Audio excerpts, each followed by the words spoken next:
Today we're in ℚ𝔬𝔥𝔞𝔫. That's not our final destination though.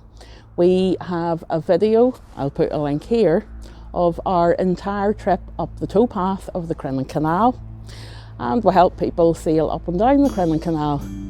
We're now going into the belly of the Crinan Canal, hence the hard hat. Welcome to Exploring Scotland's History.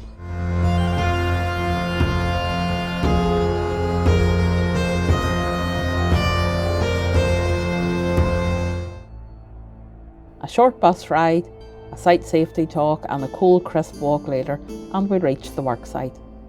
It's there you can really start to realise the massive task in hand, and the canal team were very knowledgeable. We learnt of the many processes involved in managing a fully working scheduled monument.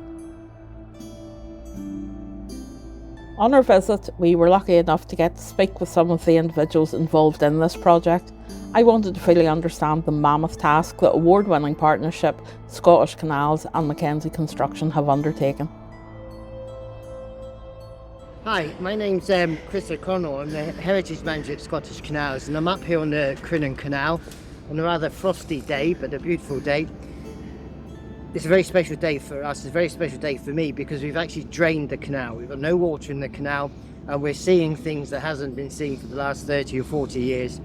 So very exciting as an archaeologist, because it's revealing that material culture and how the canal was built, and all these little insights about the timber and the masonry and how that's constructed, and past work in the basins that you would not normally see because it's obviously full of water. And to take full advantage of that, we've opened that to the public, and I think it's gone really well today. We've had lots and lots of tours. My voice is getting a little hoarse, so apologies for that. But it shows how interested people are in the heritage of their community. We're exploring the archaeology, we're looking at the heritage, we're looking at the environment. But what I would say about the heritage is that it comes to life when it's drained like this. It comes to life because you understand the undertaking that those Georgian engineers were faced with. The navvies, how they built this. This is all hand dug, this is all hand built. There were masses of masons working on these stones and building these locks. There'd have been navvies with massive big shovels and wheelbarrows digging out the soil to form the channel of the canal. And it's still here 200 years later, so that's a testimony about their work. And this is why we're a scheduled monument.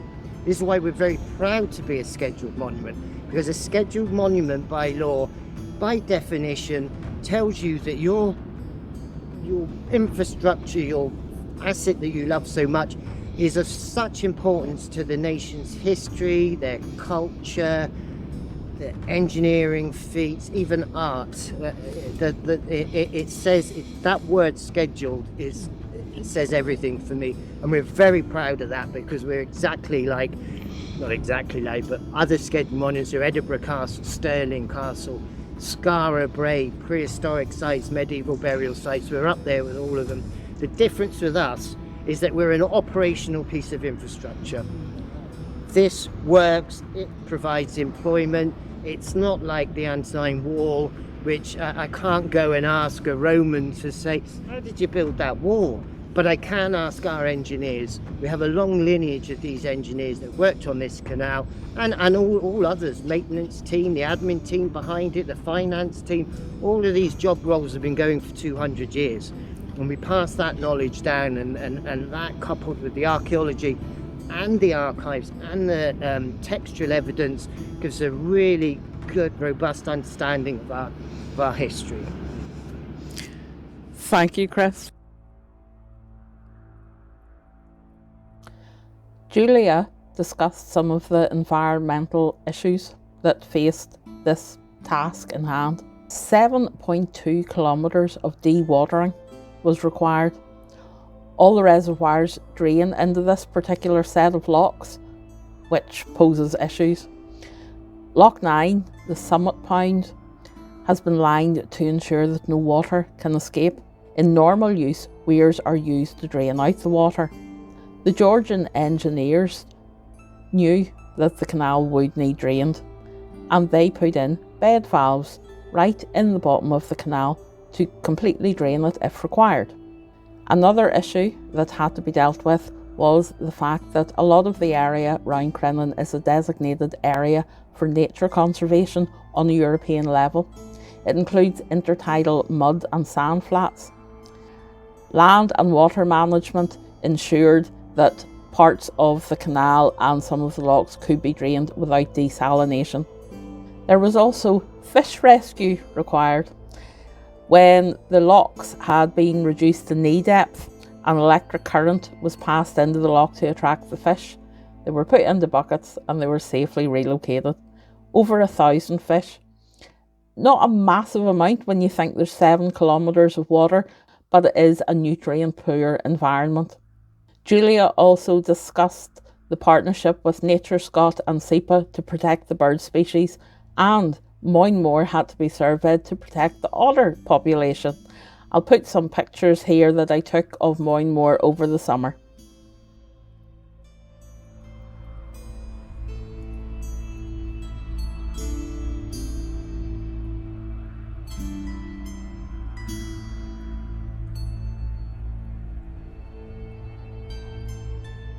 My name is Paul Berry, I'm a project manager with Scottish Canals. I'm leading on the project we've got at the Crinan Canal this winter, where we're changing lock gates at chambers 12, 13 and 14 on the Crinan Canal.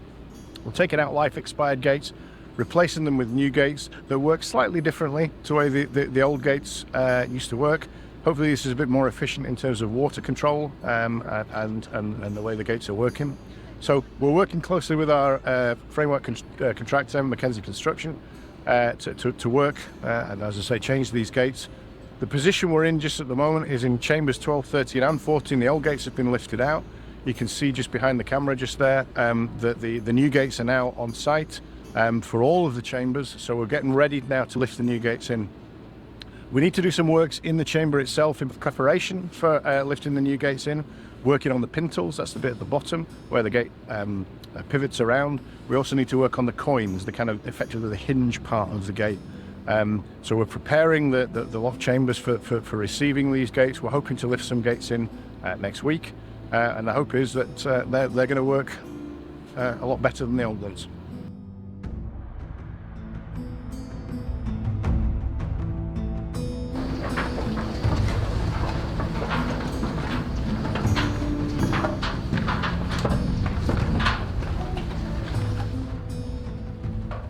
After a quick chat with Paul, he escorted us down into the chamber. He explained that it looked pretty much identical as when it was first built, apart from a few concrete replacements. No mason's marks were found on the sides, but they could be on the curved floor under the mud and ice. It is arched to improve strength within the chamber. The chamber is 7.5 metres deep, 8 metres wide, 30-ish metres long. It holds around 1.6 million litres of water, not quite an Olympic swimming pool.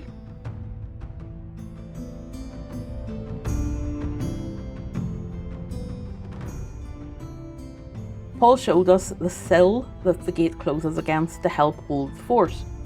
The hinge for the gate is called a coin, and at the bottom there is a pintle to enable rotation. The gate only attaches at this bottom pintle and the collar at the top.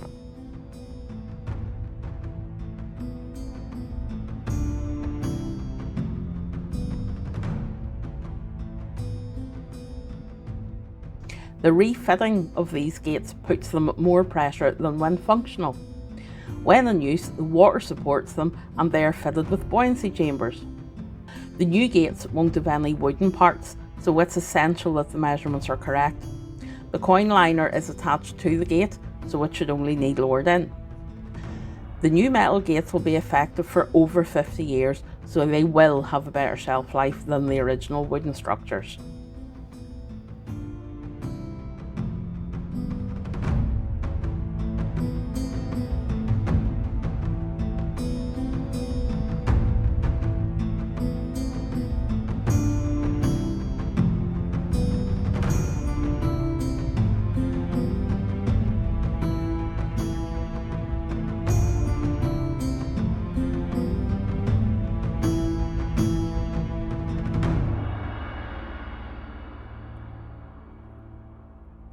Up on top again, and Danny showed us the new gates and the coin liner. He explained how they came as a complete structure to minimise errors and to ensure the snug fitting of the gate.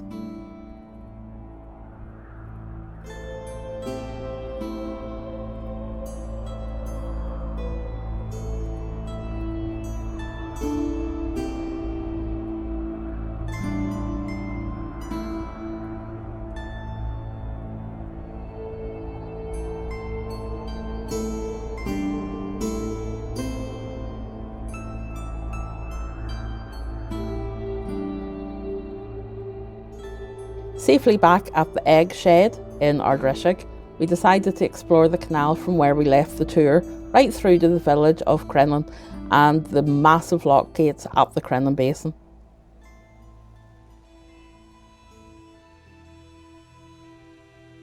Before we head off to see more of the canal, however, I would like to thank Crinan Canal, Scottish Canals and Mackenzie Construction for this fabulous and wholly unique opportunity. Thanks to Julie, Julia, Daniel, Danny, Chris, Sean, Paul and everyone behind the scenes that made this experience a safe, informative and an enjoyable one.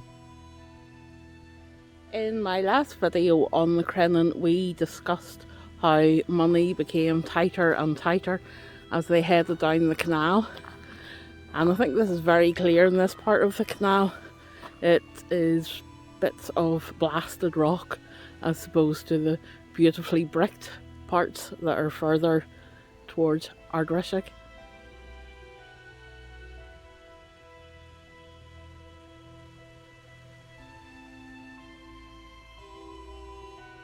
Mackenzies have marked this leak 6.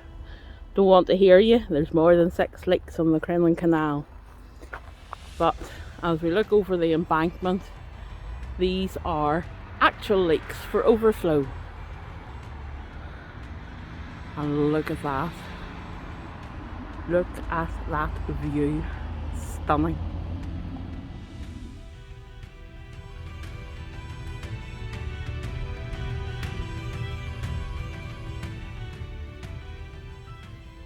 Behind us is the Bellknock Basin.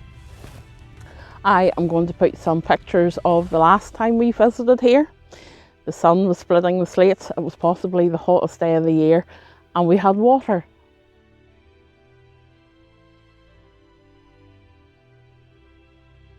Here we found the remains of a landing stage, and what's even more interesting is there's a scuppered old barge.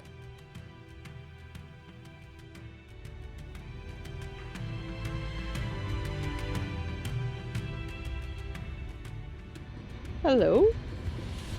You're fluffed up. Are you freezing? Even on a busy industrial site, Argyll Nature will happily hop to the camera.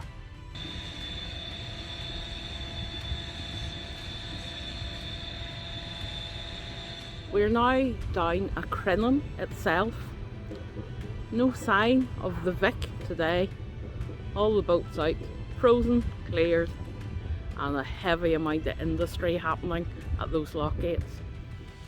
Fun fact, the egg shed where we started our journey is a former barking shed. I will drop a link here and one at the end for a video where we visit barking sheds to learn of their history and use. I will also leave our other Crinan Canal video at the end. It will give you the full history and all the fantastic architectural features that run the length of the canal.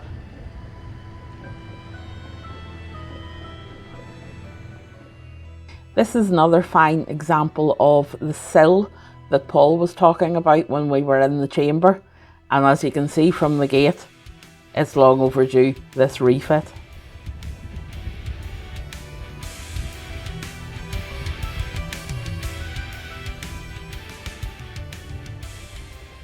And there is that water constantly pumping to ensure that this end of the lock remains water free.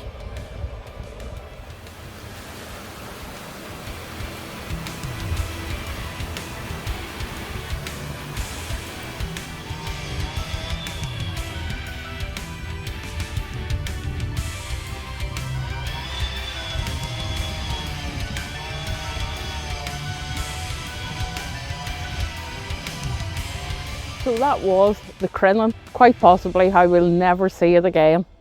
If you enjoyed the video, please like, share and leave a comment. It really helps the channel grow. Until next time, thank you for watching Exploring Scotland's History.